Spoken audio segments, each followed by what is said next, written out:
দেবী আদি শক্তি নানা রূপে আবির্ভূতা হন যুগে যুগে।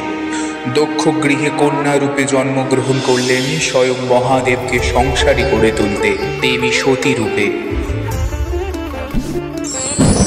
মহাদেবকে নিজ স্বরূপ চেনাতে প্রকাশ করলেন দশ মহাবিদ্যা রূপ।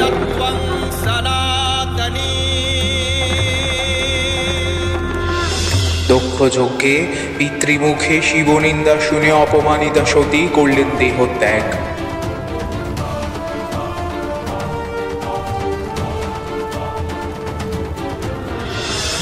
তিনি আবার ফিরে এলেন নবীন রূপে গৌরী হয়ে।